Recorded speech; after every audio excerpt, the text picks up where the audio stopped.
AFCI, or arc fault circuit interrupter, testers are designed to verify the functionality of AFCIs by simulating an arc fault condition. These testers typically apply a short-duration, high-frequency current signal to the circuit under test. The idea is to mimic the electrical signature of an arc, prompting the AFCI to trip and cut off the power, thus protecting against potential fire hazards. However, the effectiveness of these testers can be influenced by various factors, particularly the characteristics of the electrical circuit itself. One significant factor is the length of the circuit run. In longer circuit runs, the resistance of the wiring increases proportionally to the length. This increased resistance can lead to voltage drop, a phenomenon where the voltage at the end of the circuit is lower than the voltage at the source. When an AFCI tester attempts to inject a test current into a long circuit, the voltage drop can limit the actual current that reaches the AFCI. If the current is below the threshold required to trigger the AFCI, the tester will fail to trip the breaker, even if the AFCI is functioning correctly. The testers apply about 75 amps to a given circuit under test. So, if a run to a receptacle is long enough, there would be a voltage drop at this amount of current because resistance is current limiting, then the AFCI will never see the full current that would normally cause it to trip. Aftermarket AFCI testers will trip an AFCI breaker on a circuit close to the panel, but when testing circuits that might be on the other side of the house, they fail to produce the amount of current to cause the AFCI to trip. First, consider the voltage drop formula, which is voltage drop equals current times resistance, or volts equals amps times ohms. This equation illustrates the direct relationship between current, resistance, and voltage drop. In a long circuit run, the resistance is higher, so for a given current, the voltage drop will be greater. Now, let's explore how this voltage drop can impact the AFCI tester's performance. The AFCI tester relies on injecting a specific current level to simulate an arc fault. If the voltage drop in the circuit reduces the actual current reaching the AFCI, the tester may not be able to generate a sufficient arc fault signature to trigger the breaker. The AFCI is designed to trip when it detects specific arc fault characteristics, such as rapid changes in current or voltage. If the tester cannot deliver the required current due to voltage drop, the AFCI may not recognize the simulated arc fault and will not trip. In such cases, the AFCI tester's failure to trip the breaker does not necessarily indicate a problem with the AFCI itself. It may simply be a consequence of the circuit's characteristics and the tester's limitations. The inspector said that he has been red tagging a house because his ideal sure tester AFCI tester will trip the AFCIs in the bedrooms close to the panel, but when he goes to trip the AFCIs on the far side of the house it doesn't. Several of the breakers were replaced and it still will not trip them unless it is on a shorter run. The inspector showed you what he wrote, that the button on the AFCI is the only true way to test it, but he insists that it is not because of a different brand as it does trip the ones close by the panel, it is of a wiring problem or the breaker is bad. These are new issues. Square D home line with the green button. Is it possible that the voltage drop in an otherwise National Electrical Code compliant circuit could cause the tester to fail? And if it could, would it cause the AFCI to not detect the correct arc signature, rendering the AFCI useless except for the ground fault protection portion of it? The National Electrical Code, or NEC, provides guidelines for electrical installations, including voltage drop limits.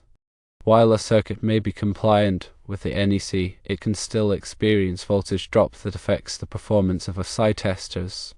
The NEC recommends limiting voltage drop to 3% for branch circuits and 5% for feeders. However, even within these limits, voltage drop can be significant enough to impact AFCI tester performance, especially in long circuit runs. Moreover, the specific design and sensitivity of different AFCI models can also play a role. Some AFCIs may be more sensitive to voltage fluctuations or current levels than others. This means that an AFCI tester that works reliably with one brand or model of AFCI may not perform as well with another. Therefore, it's important to consider the specific characteristics of the AFCI being tested when interpreting the results of an AFCI tester. It's also worth noting that AFCI testers are designed to simulate specific types of arc faults, such as series arcs or parallel arcs. The effectiveness of a tester may vary depending on the type of arc fault it simulates and the characteristics of the circuit being tested. For example, a tester that is designed to detect high-impedance series arcs may not be as effective at detecting low-impedance parallel arcs. This is because the current and voltage signatures of different types of arc faults can vary significantly. So, if the tester isn't injecting the right current, then it is no different than being useless. If an AFCI tester fails to trip an AFCI breaker on a long circuit run, it's important to consider the potential impact of voltage drop. Before concluding that the AFCI is defective, it's advisable to investigate the circuit's characteristics and verify that the voltage drop is within acceptable limits. There are several methods for mitigating the effects of voltage drop on AFCI tester performance. One approach is to use an AFCI tester that is specifically designed to compensate for voltage drop. These testers typically incorporate features that allow them to adjust the test current or voltage to account for the circuit's resistance. Another approach is to use a larger wire gauge for the circuit conductors. Increasing the wire gauge reduces the circuit's resistance, which in turn reduces voltage drop. The NEC provides guidelines for selecting the appropriate wire gauge based on the circuit's current carrying capacity and the desired voltage drop limit. In addition to mitigating voltage drop, it's also important to ensure that the AFCI tester is properly calibrated and maintained. A poorly calibrated tester may produce inaccurate results, leading to false positives or false negatives.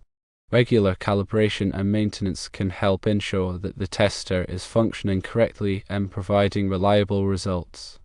When evaluating the performance of AFCI testers, it's important to consider the limitations of these devices and the potential impact of circuit characteristics. A failed AFCI tester result does not necessarily indicate a defective AFCI. It may simply be a consequence of voltage drop, circuit impedance, or other factors. By understanding these limitations, it's possible to interpret AFCI tester results more accurately and avoid unnecessary troubleshooting or replacement of AFCIs. An AFCI tester applies a short-duration high-frequency current signal to the circuit under test. The signal simulates an arc fault and should trigger the AFCI to trip. However, research has shown that voltage drop in long circuit runs can affect the performance of AFCI testers. When the circuit resistance is high, it can limit the amount of current that the tester can apply to the circuit. This can result in the AFCI not receiving the full current necessary to trip it. The long circuit runs may be causing a voltage drop that is preventing the AFCI tester from delivering the required current. This could be the reason why the AFCI does not trip when the tester is used on these circuits. To ensure the proper functionality of the AFCIs, use an AFCI tester that is specifically designed to generate the necessary current levels for long circuit runs. Test the AFCIs using the test button on the breaker itself. This is the only method that can guarantee that the AFCI is fully tested. Testing AFCIs using the test button on the breaker itself is the most reliable method for verifying their functionality.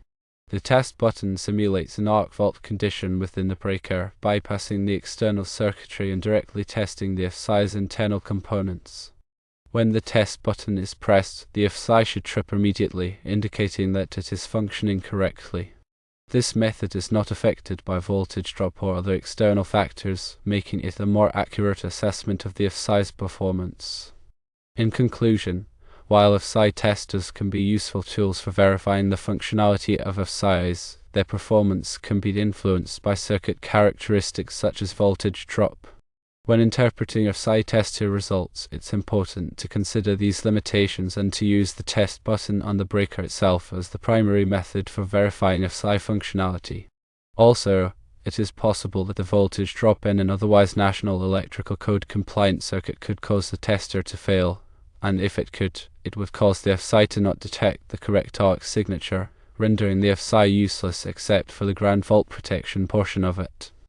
It is important to keep in mind, especially for circuits on the far side of a house.